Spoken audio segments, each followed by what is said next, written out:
o nosso estudo possa sair assim harmonioso, tranquilo, mas que tenha a participação de todos, com perguntas, questionamentos, sempre dentro do nosso estudo. Então hoje a gente está iniciando o capítulo 5, considerações sobre a pluralidade das existências, né?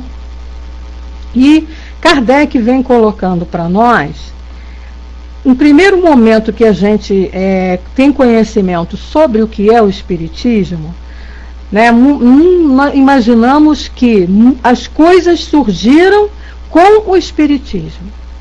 E não é bem por aí, né? Na realidade, o Espiritismo sempre existiu. Ainda não era trabalhado, vamos dizer assim, esclarecido, né? Kardec teve esse trabalho. Mas as ideias que o Espiritismo nos traz, os esclarecimentos, eles sempre existiram. Desde que o universo existe, desde que o mundo existe, desde que o planeta Terra existe. Então, a doutrina espírita, os espíritos, eles não vieram trazer nada de novo, mas vieram esclarecer as coisas que precisavam ser esclarecidas dentro da nossa necessidade, dentro da nossa, vamos dizer assim, da nossa capacidade de entendimento. Muitas coisas nós ainda iremos saber, ainda tem muita coisa pela frente para a gente desvendar aí nesse universo imenso, até chegarmos à posição de espíritos puros, que é o nosso destino, né? Um dia sermos igual a Jesus.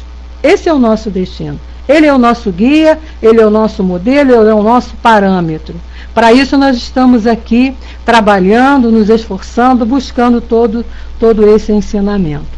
Mas isso sempre existiu, ou seja, essa ideia, esse objetivo de todos encarnados aqui, boa noite Carmen, seja bem-vinda, de todos que estão encarnados nesse planeta, é chegar à perfeição.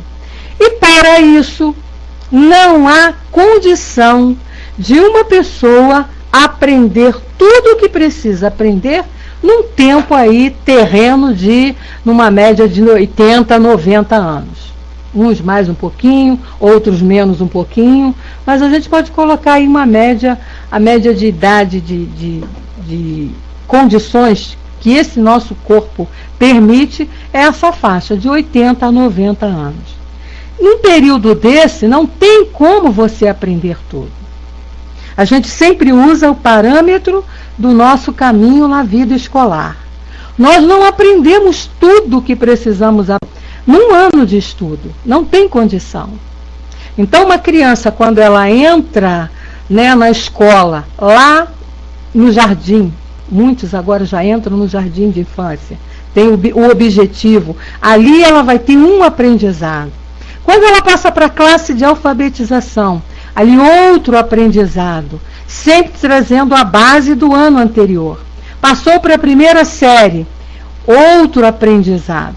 Então, de acordo com a evolução da criança, de acordo com o seu crescimento mental, de acordo com o seu crescimento físico, com a sua condição de aprender as coisas, a criança vai passando de ano para ano. E a cada ano que ela vai estudar, ela vai aprender coisas novas, trazendo na sua bagagem o aprendizado dos anos anteriores, que vão servir de base para o aprendizado daquele novo ano. Então, assim é a nossa vida, assim é a nossa caminhada desde que fomos criados.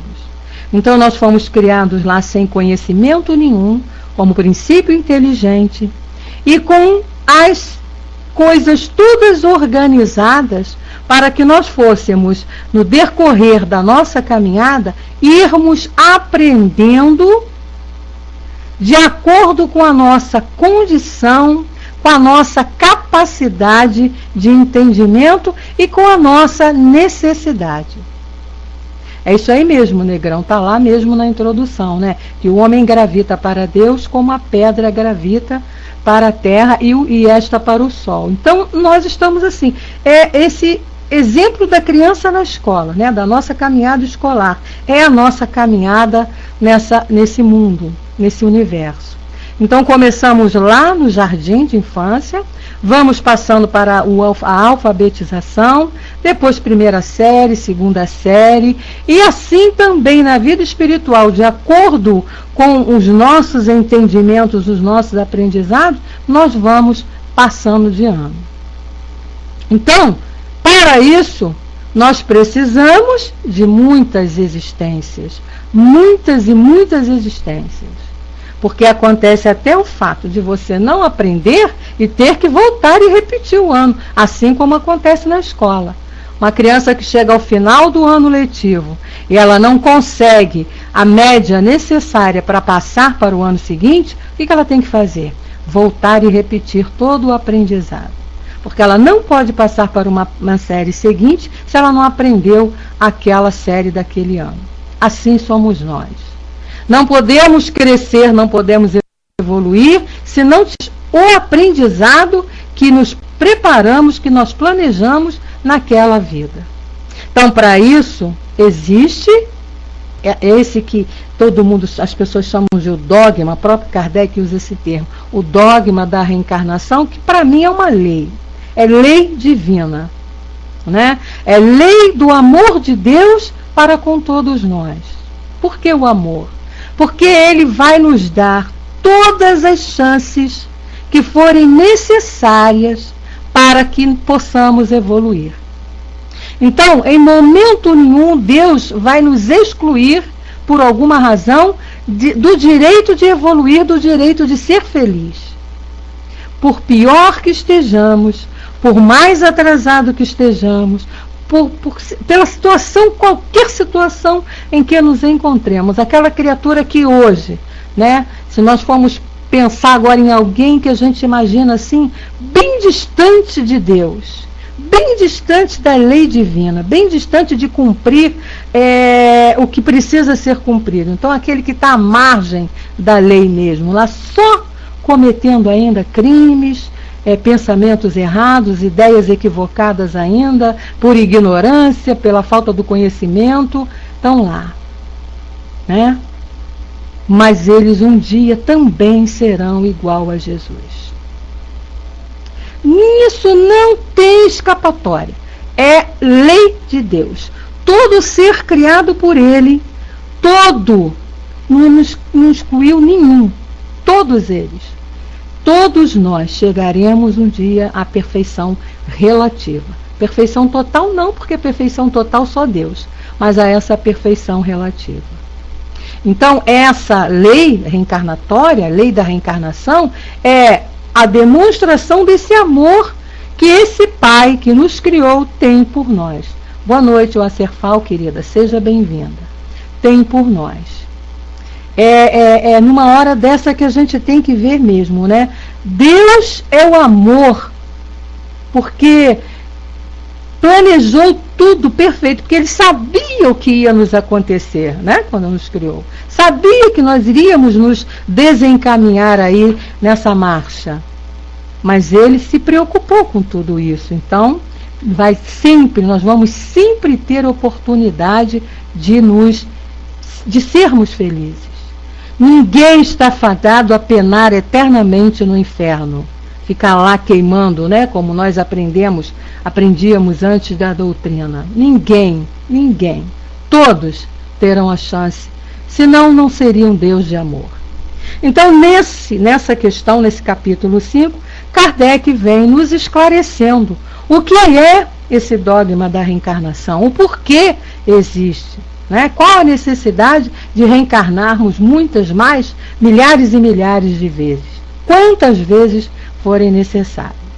Então ele começa para nós dizendo assim: o dogma da reencarnação, dizem algumas pessoas, não é novo. Foi ressuscitado de Pitágoras, mas jamais dissemos que a doutrina espírita fosse uma invenção moderna. O espiritismo deve ter existido desde a origem dos tempos, pois decorre da própria natureza. Então está aí. desde que o mundo é mundo, as ideias espíritas, porque as ideias espíritas são o quê? A lei de Deus. Então elas sempre existiram. Apenas não tinha essa organização que foi feita por Kardec. Apenas ainda não tinha esse nome, doutrina dos espíritos ou espiritismo. Mas ela sempre existiu. Né?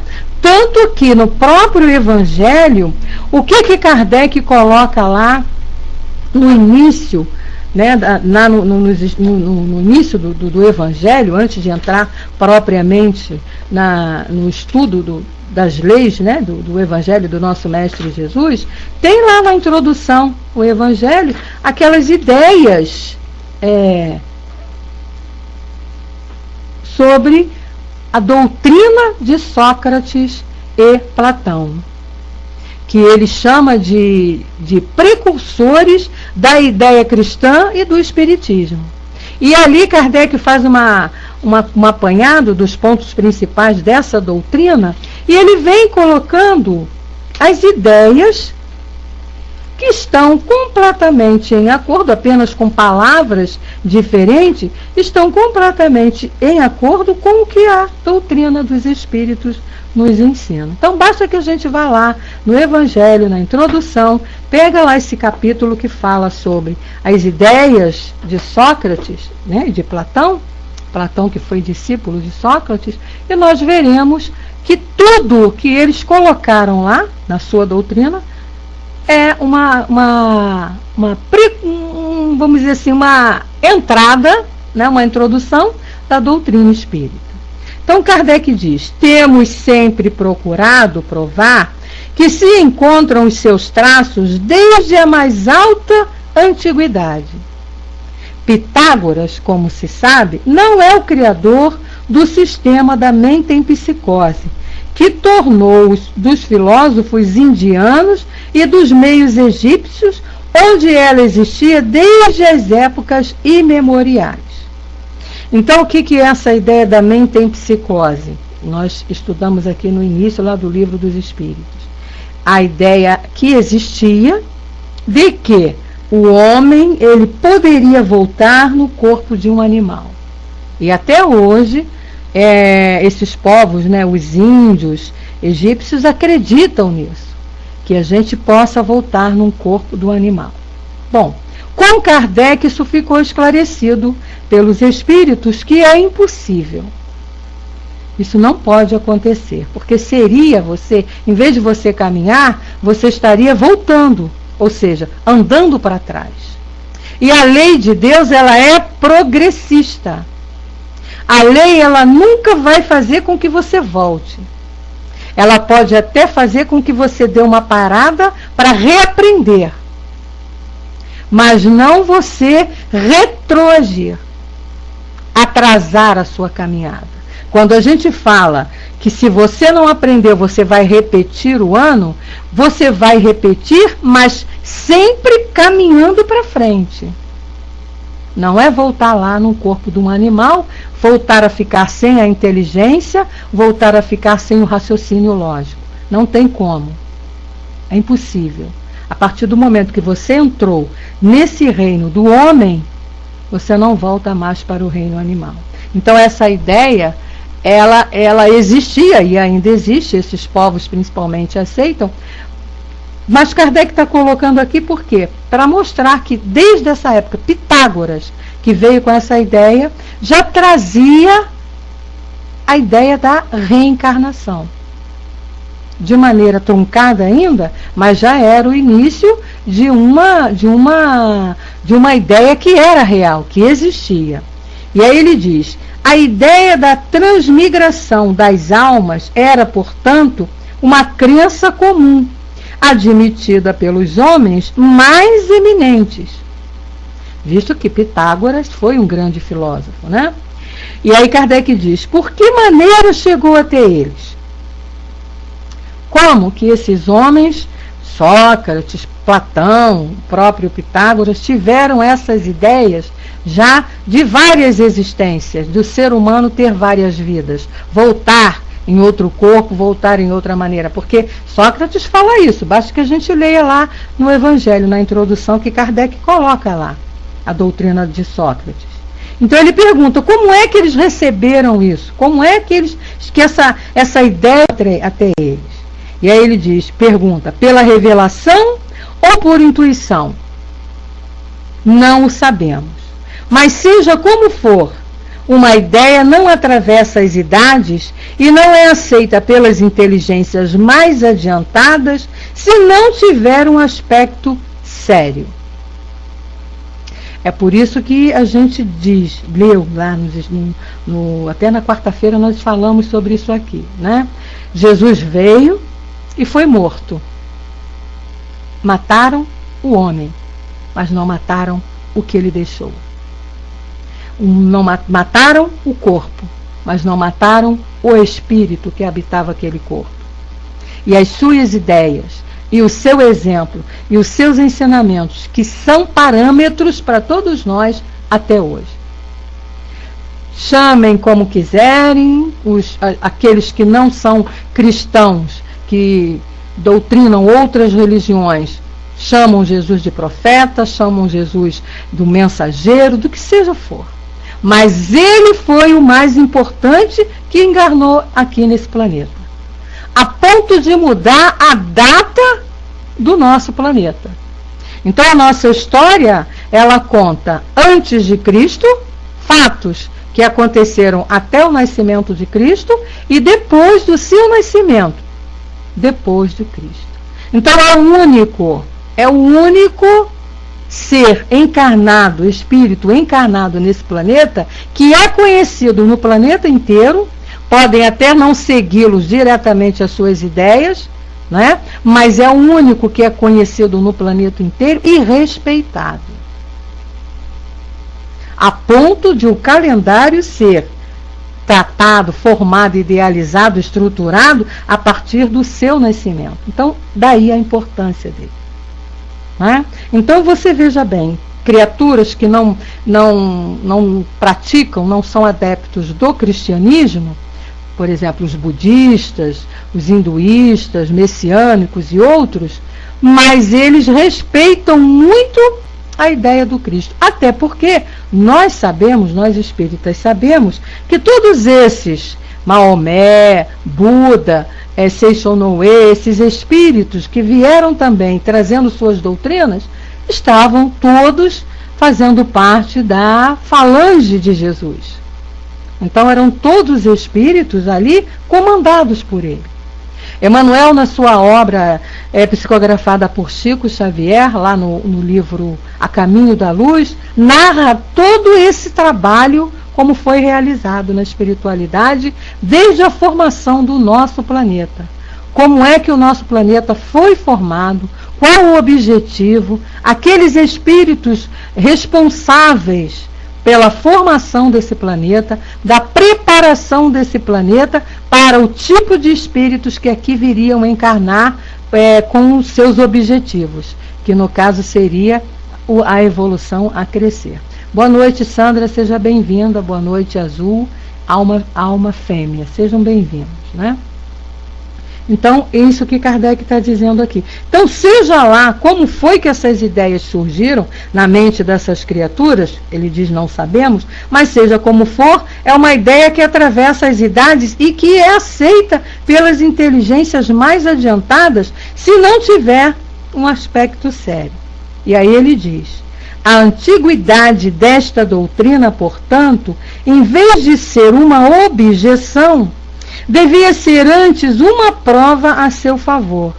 Há, porém, como igualmente se sabe, entre a metempsicose dos antigos e a moderna doutrina da reencarnação, a grande diferença de que os espíritos rejeitam, da maneira mais absoluta, a transmigração do homem nos animais e vice-versa. Então, essa ideia de que você possa voltar a reencarnar no corpo de um animal é equivocada, errada, não existe, né?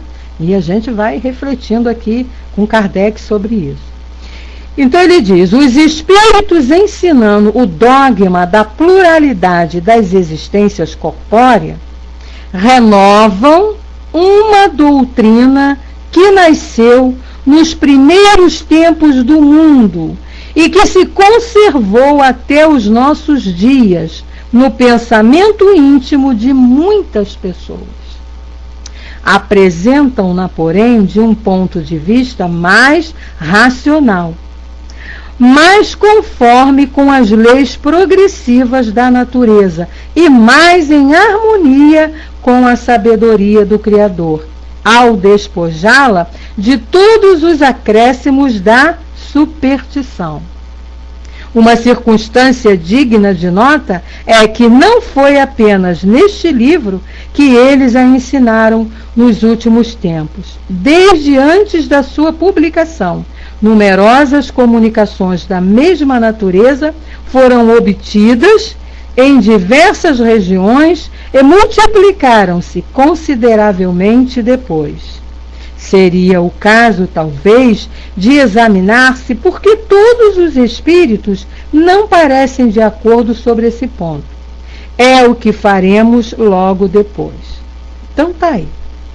A doutrina espírita, ela sempre existiu. Apenas a partir de 1857, 58, ela começou a ter o nome de doutrina dos espíritos. Mas as ideias, né, a essência, a mensagem, desde que o mundo é mundo, ela existe. E ela não foi dita para apenas uma pessoa, como Kardec está aqui dizendo. Daí a sua credibilidade. E a concordância, conformidade das ideias doutrinárias com as ideias do Cristo, que são as leis de Deus, estão assim afinadíssimas. Nada a doutrina diz contrário ao que o Cristo nos ensinou, e o Cristo também não nos ensinou nada contrário à lei de Deus que foi trazida lá por Moisés. Ao contrário, Jesus disse que ele não veio destruir a lei, ele veio apenas cumpri-la. Só que ele veio mostrar a verdadeira lei de Deus, eliminando aquelas leis criadas por Moisés, que eram lei de Moisés, lei do homem. Ficando com o decálogo, que Moisés recebeu lá, que foi um dos primeiros fenômenos espíritas, um dos primeiros médiuns de efeito físico, foi lá o decálogo, quando ele recebeu lá o fogo escrevendo nas pedras. E hoje, com a doutrina, nós sabemos que isso não é nenhum milagre, que isso não é nada impossível de acontecer, pode acontecer, faz parte da lei natural, faz parte da natureza, é uma lei física, é uma lei de Deus, aquele fenômeno, nada de misterioso, nada de milagroso, nada de espantoso. Na época, é lógico, não tinha-se esse conhecimento, então foi dado como um milagre de Deus, né? Então, Moisés recebeu o decálogo, que Jesus resumiu numa só, que é o amar ao próximo como a si mesmo. Amar ao próximo como a si mesmo inclui tudo aquilo que está lá nos 10 mandamentos. E a doutrina espírita veio o quê?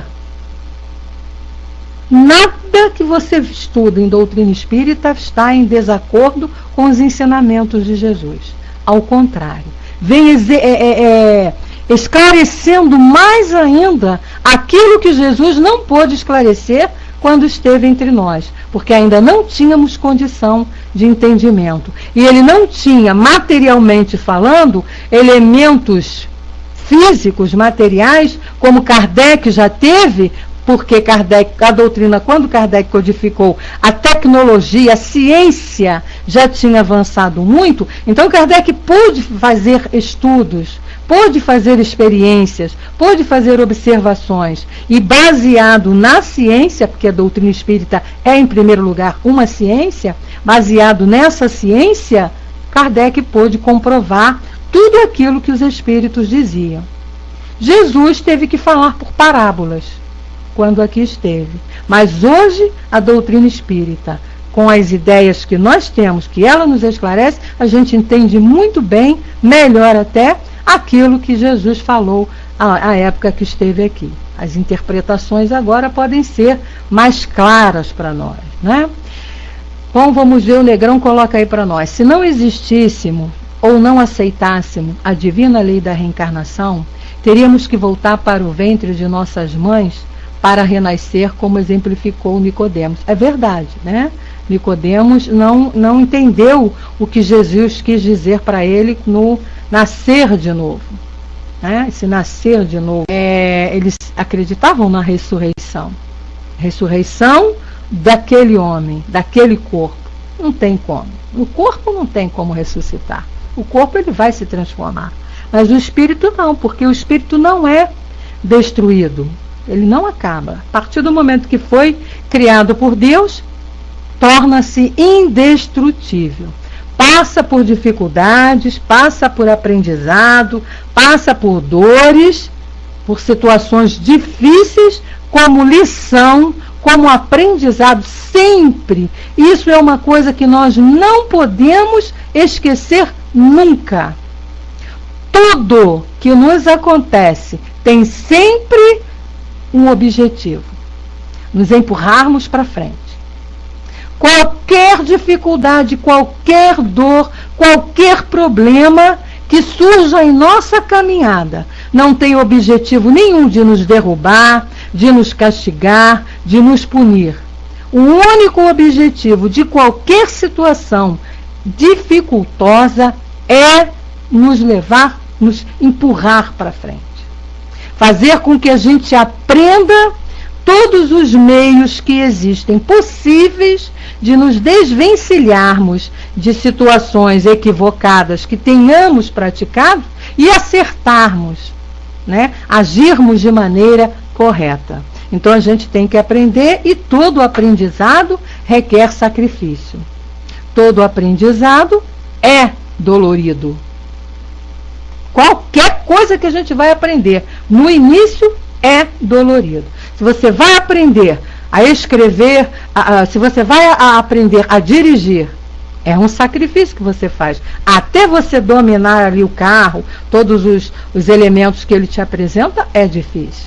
Se você vai aprender uma língua, vai estudar uma língua inglesa, francês, um alemão, o início é difícil. Todo aprendizado, por mais simples que seja, ele requer sacrifício daquele que está ali se propondo a aprender. Então, no nosso caso, né, que estamos aqui para sermos, nos transformarmos em pessoas perfeitas não, porque perfeitos nós já somos, né? Eu parto do seguinte princípio, que Deus não criaria nada imperfeito. O que nós estamos ainda é incompletos, ainda não nos desenvolvemos totalmente. E para chegarmos a esse desenvolvimento total, ou seja, podermos utilizar todas as nossas potências, nós estamos aqui nessa caminhada aprendendo a fazer isso. Então, eu não gosto muito. Tem gente que discorda de mim, mas é opinião minha, né? Eu não gosto muito dessa ideia de que nós somos imperfeitos. Nós não somos imperfeitos, porque nós somos criados por Deus, né? Ele nos criou, então ele não vai criar nada imperfeito. O problema é que ele não criou a gente pronto. Ele criou a gente para que a gente desenvolvesse.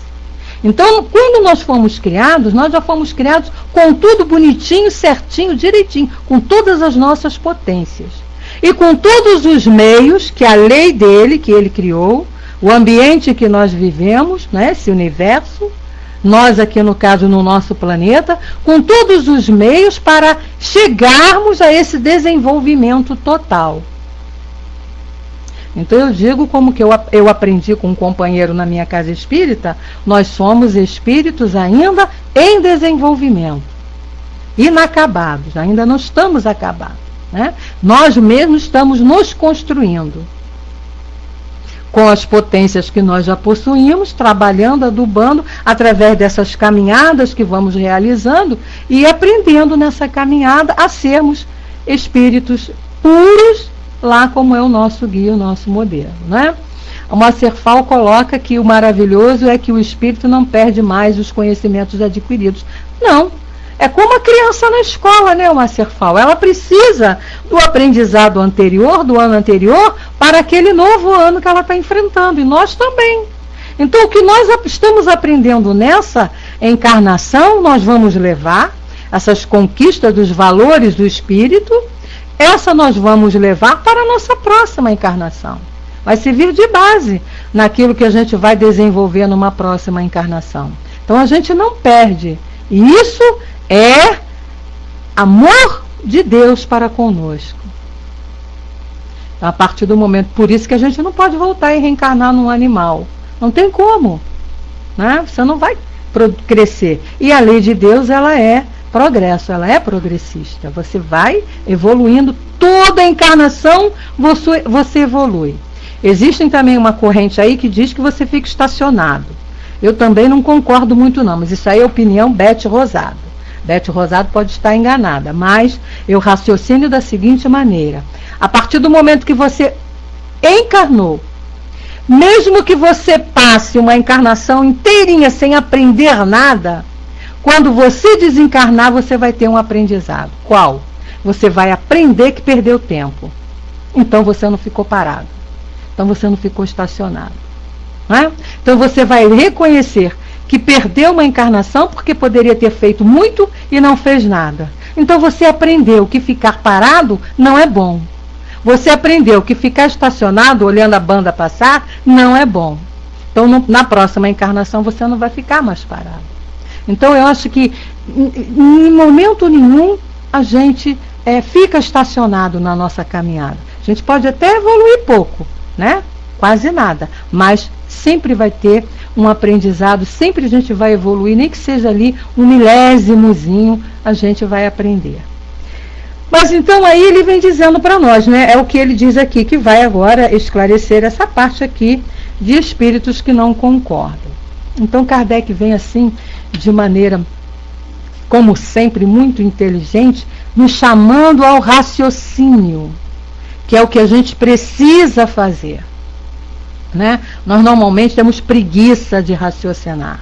Você vê principalmente o povo brasileiro, né? O brasileiro, ele tem preguiça de raciocinar, ele já quer tudo pronto. A gente vê pela leitura, né? No Brasil não se tem muito assim esse hábito de ler. O ler desenvolve o raciocínio, né? Até que agora está melhorando um pouquinho, a gente está percebendo um trabalho mais, uma propaganda maior em cima dessa ideia de ler. Então a gente está vendo que está crescendo um pouco, mas ainda é um pouco lento, né? A gente que trabalha em escola, que vive nesse meio escolar, a gente percebe isso, que ainda é uma coisa lenta, difícil de você habituar ali as crianças à leitura. Principalmente agora, com o advento, né, com um computador, que você tem tudo pronto, criança nenhuma vai querer ficar pesquisando em livros. Chega aqui, aperta uma teclinha, o trabalho já sai pronto. Então, né? Mas é sempre válido. Então ele diz assim para nós: examinemos o assunto por um outro ângulo, fazendo a abstração da intervenção dos espíritos. Então ele vai chamar a gente aí para um raciocínio, para uma linha de raciocínio a respeito da reencarnação, das várias vidas que precisamos passar, sem a intervenção dos espíritos. Então ele diz: deixemo-los de lado por um instante.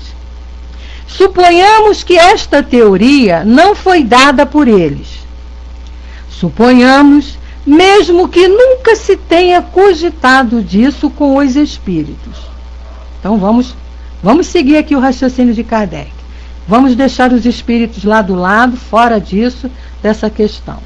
Coloquemo-nos momentaneamente numa posição neutra, admitindo o mesmo grau de probabilidade para uma hipótese e outra, ou seja, a de não ter e a de ter reencarnação. E ele diz: a saber, a da pluralidade e a da unicidade das existências corpóreas. Então vamos agora, nesse momento, todos nós aqui, imaginarmos que não existe nem pluralidade das existências, não existe a reencarnação, né?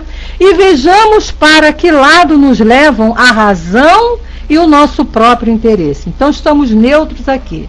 Esquecemos as ideias, esquecemos os espíritos. Estamos aqui nos colocando, por alguns instantes, numa posição neutra, admitindo que pode não ter várias resistências. Vamos ver aonde a gente vai chegar com Kardec.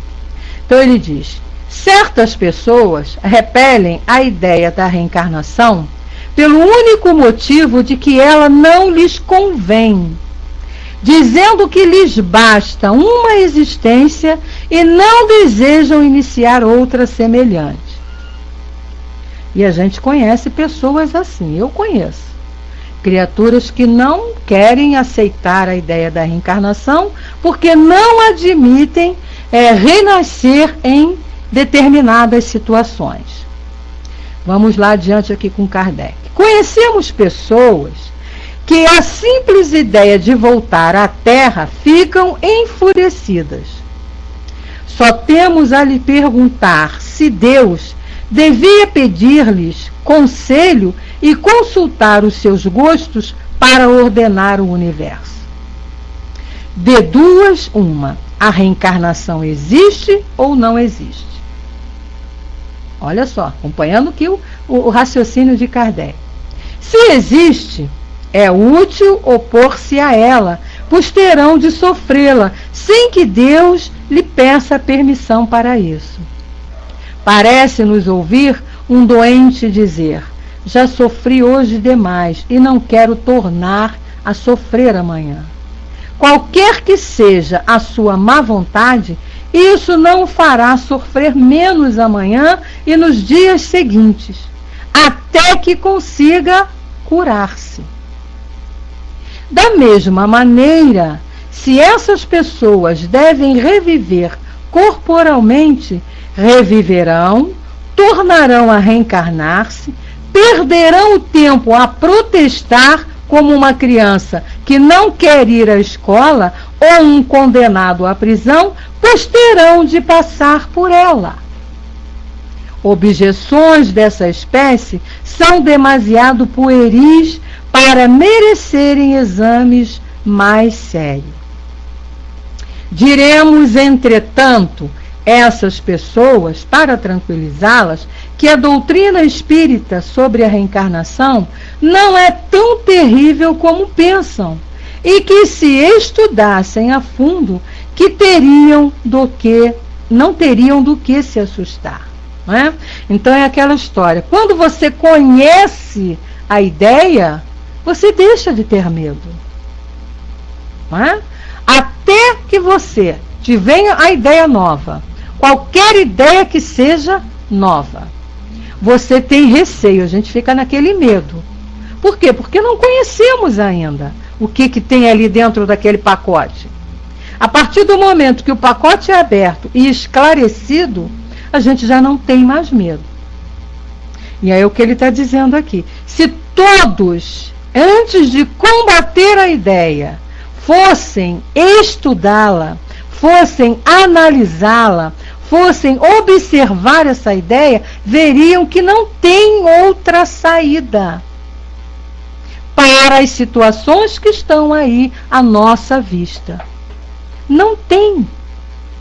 Ninguém consegue, pelo menos a mim, nunca conseguiram explicar. E olha que eu já perguntei a muitas pessoas de muitas crenças religiosas diferentes. Como se explica as diversidades da vida dos seres humanos? Como se explica pessoas nascerem perfeitas e pessoas nascerem com deficiências físicas? Como se explica pessoas nascerem em situação financeira que diz, entre aspas, boas, e outras nascerem em situação de miserabilidade? Como se explica um Deus que cria todo mundo igual e a gente vê tanta diferença no mundo em que nós vivemos? Como se explica numa mesma família filhos gerados pelo mesmo pai, pela mesma mãe, com comportamento tão diferentes, e às vezes até a formação física também. Uns filhos perfeitos, outros filhos com deficiência. Que Deus é esse que deixa uma criança ser gerada? Durante 9 meses, deixa que essa criança nasça, 1 mês, 2 meses depois, essa criança morre. E vai virar anjo, como a gente aprendia, né? Eu me lembro quando a gente era pequena. Quando morria um bebezinho, era Deus criando um anjinho para o céu. Que Deus é esse que precisa do sofrimento dos pais, que perdem aquele filho, aquele bebezinho ainda, que esperaram com tanto amor? Que Deus é esse que tira essa alegria daqueles pais? Né, Anderson? Difícil explicar. Não é difícil, não. É impossível. Se você não olhar, não aceitar a ideia da reencarnação. Se nós não aceitamos, não explicam. E olha que eu já questionei pastores, eu já questionei padres, eu já questionei dirigentes, estudiosos, porque eu sou muito teimosa. Então eu gosto muito de debater. Debater no bom sentido, não é brigar. É discutir para evoluir, né? Trocar ideias. E não tem.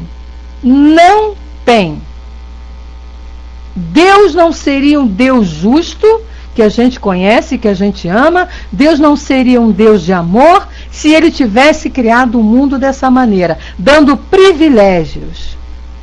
E ele não deu. Então só se explica todas essas diferenças, e eu citei aqui poucas, né? Só se explica todas essas diferenças por conta da lei da reencarnação. Não tem. Por que Deus vai criar um planeta e nesse planeta raças, né, seres humanos completamente diferentes? Uns vivendo num frio terrível, outros vivendo num calor insuportável, outros vivendo num lugar que não tem condições nenhuma de vida, como a gente vê em determinados países aí, principalmente esses países lá da África, onde a miséria é constante. Nem precisa a gente ir para outros países, vamos tirar o nosso mesmo. Que Deus é esse que tem um país onde nós temos num lugar pessoas morrendo por excesso de água, enchente, e no mesmo país pessoas morrendo por falta d'água? Que Deus é esse que cria esse mundo assim? É um Deus inteligente? Não é? Não é? Então a gente tem aqui no Brasil, lá no Nordeste, uma seca, os animais, as pessoas morrendo de sede, morrendo porque não tem água para beber, não chove. E as criaturas nascendo lá e passando por essa dificuldade. Por que Deus deixa? Que Deus é esse que deixa as pessoas nascerem num lugar assim? Que Deus é esse que criou um lugar dessa maneira? Se Deus é todo bondade. Aí a gente desce mais cá para o sul, né? Aí encontra as enchentes. São Paulo, por exemplo, que chove todo dia, enchente todo dia. Água em abundância, água demais, transbordando, alagando tudo, acabando com cidades, arrasando cidades, e o Nordeste lá morrendo por falta d'água. Que Deus é esse? Eu me questionava muito sobre isso. Por isso que eu bati na doutrina espírita. Por isso que eu estou aqui. Porque só aqui nós vamos encontrar esclarecimento para essas dúvidas, para esse questionamento, para essas diferenças. Ninguém mais consegue nos explicar isso. Falam que Deus permite, que Deus tem os seus escolhidos, que Deus tem aquilo, que Deus tem aquilo. Mas não tem nunca uma lógica. Sempre vai colocar Deus como culpado de tudo. E Deus não tem culpa de nada. Aí Kardec diz assim: saberiam que a situação da nossa existência depende delas mesmas.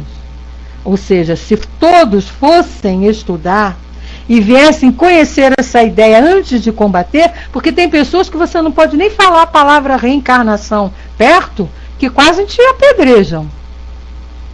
Isso é coisa de doido, isso não existe. Eu mesmo já fui aqui, até aqui mesmo no próprio Pautal, que em outras salas aí não espíritas, falar de reencarnação, e fui condenada muito por isso.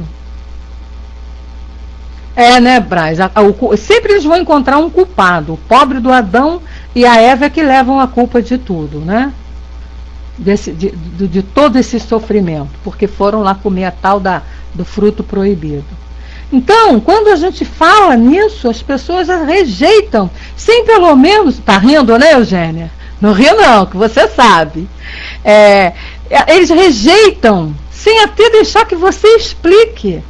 Para um pouquinho, vamos aceitar, né? Porque, por exemplo, eu quando tenho uma ideia, eu vou no lugar, eu questiono, eu pergunto, eu ouço. Eu posso até, não vai me convencer, pode até não me convencer, mas eu paro para ouvir a ideia.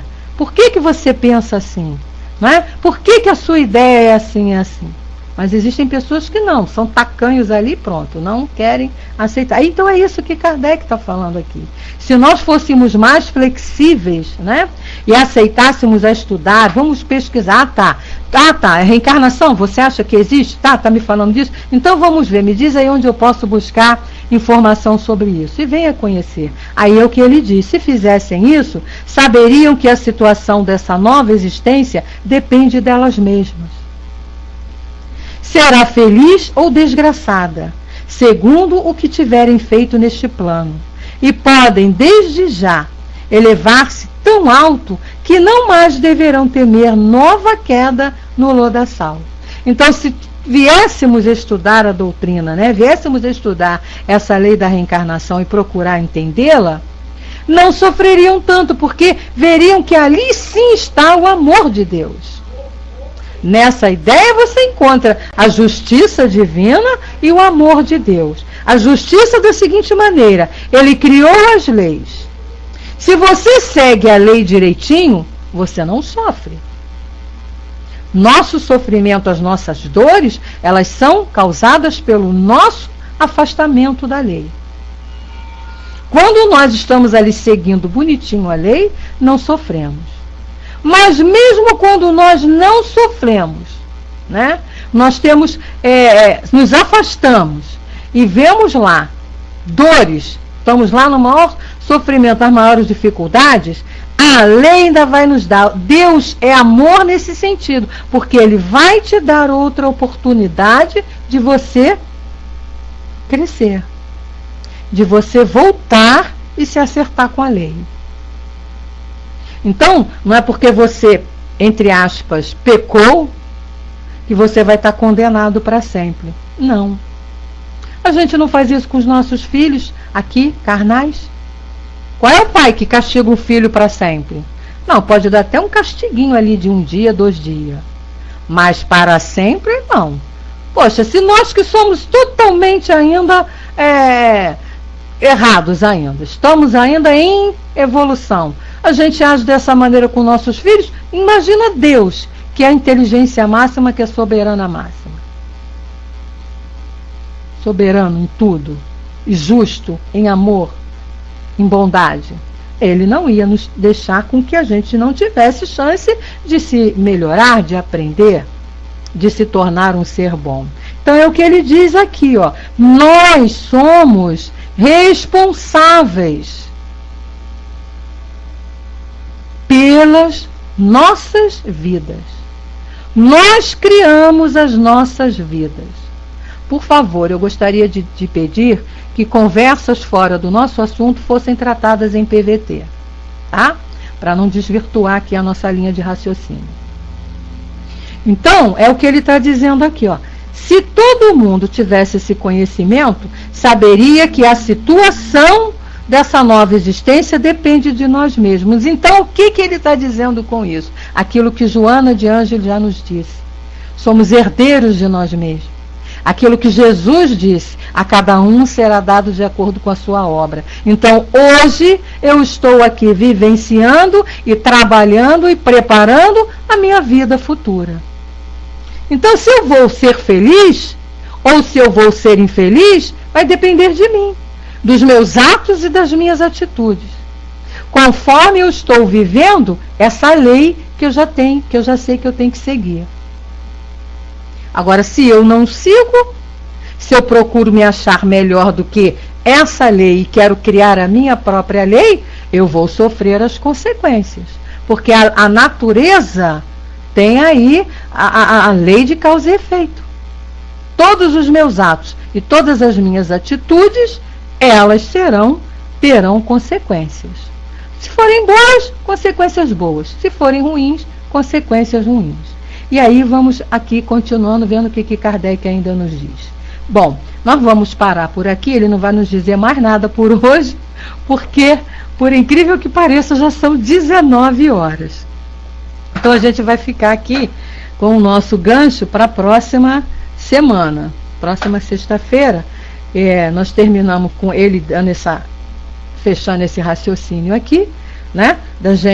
Nós sermos responsáveis por nós mesmos, nós sermos responsáveis pela nossa vida, pela nossa felicidade ou pela nossa infelicidade. Hoje eu também achei que passou rápido, Eugênia. Para mim parece que começou há 2 minutos atrás. Porque o assunto é bom, né? O assunto é Kardec fazendo a gente raciocinar. Então, quando a gente fica assim ligado, né, e raciocinando junto com ele, passa rápido. Mas a gente então está encerrando aqui, né? E a semana que vem a gente vai dando continuidade ainda nessa questão 222 para entendermos realmente o que é essa lei de reencarnação, que ela é amor de Deus em nossas vidas.